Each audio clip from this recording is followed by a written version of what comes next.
Good afternoon, you ruddy lovely people. Tottenham Hotspur have completed the signing of J-League and Japanese wonderkid Kota Takai. He's joining Spurs for a fee of $5 million from Kawasaki, according to Fabrizio Romano. And if Ali Gold is to be believed, he could be making a much quicker difference in the first team than a lot of us were expecting when we first saw this news. So, in the words of Bill Withers, who is he? He has played most of his football for Kawasaki Club up to this point in his career in the J-League. He's 20 years of age and 6'4". So this fella is a beast in the back line. And I'm looking at the height of our players the last few years. We haven't had a presence like that from set pieces in the box. So look at that Brentford side. Ethan Pinnock, Ben Mee, they were great in the air. We don't have any players that are really good in the air, let alone great. Whereas this guy, 6'4", be a huge asset defensively, set pieces, standing next to Vicario, guarding him. We know Vicario tends to flap at the ball a lot. Flappy Birds are having a big fella like Takai next to him.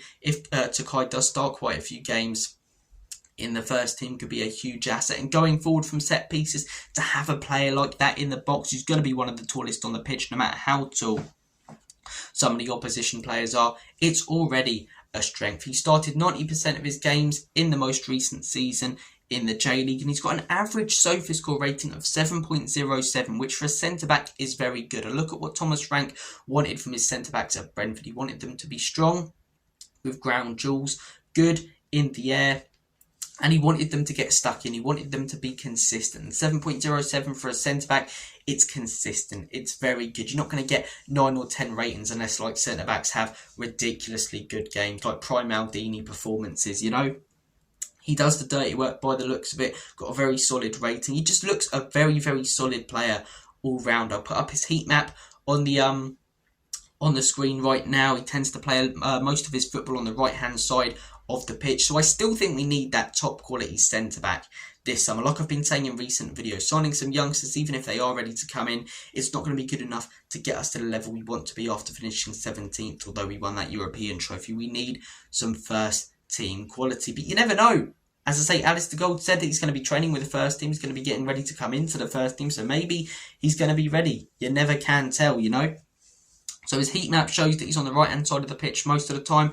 Passing accuracy. This is what I found very interesting, right? Because sometimes this can be a very, very deceiving stat. For example, Harry Winks at Spurs and at Leicester had a phenomenal passing accuracy, right? But his passing accuracy in his own half was something like 98%, and in the opposition half was something like 50%. So a majority of his passes were sideways, were backwards, and they made his stats look really good, but they were hugely deceiving. Whereas this guy, he's got an 88% passing accuracy overall, 93% in his own half, which is good. But what stands out to me is 80% in the opposition half. So his passing's accurate going forward, playing the dangerous passes where he'll occasionally give the ball away, but also playing the simple sideways passes. It shows that he can take risks and, you know, 4 out of 5 times then be successful. So just like I was saying a minute ago, it shows that he looks to be a very, very solid player. I saw this on Twitter last night as well, and I also saw this on SofaScore. Takai compared with other J-League under 23 centre-backs. Interceptions first, possession won first, passes complete first, goals first. I think he's only scored 2, but for a centre-back, that's pretty good. Long pass completion accuracy first. So he looks a very solid player. In that Thomas Frank system, what does he want from a centre-back? He wants someone who's physical. He wants someone who's good at ground duels. He wants someone good in the air. And someone who can spray the ball forward. Someone who can play that daisy cutter pass. Because a lot of Thomas Frank's football, especially in that 4-2-3-1, is dragging the opposition onto him, freeing up space up top, and then having one of the backline players spraying a ball over the top to the wingers or the striker. And by the looks of it, this guy is very capable of doing it. And 4 times out of 5, 8 times out of 10, he looks like he can do it well. As I say, with that 80% passing accuracy in the opposition half. Guys, what are your thoughts and opinions on his signing? Because for me, we still need to go out there and sign more top quality players.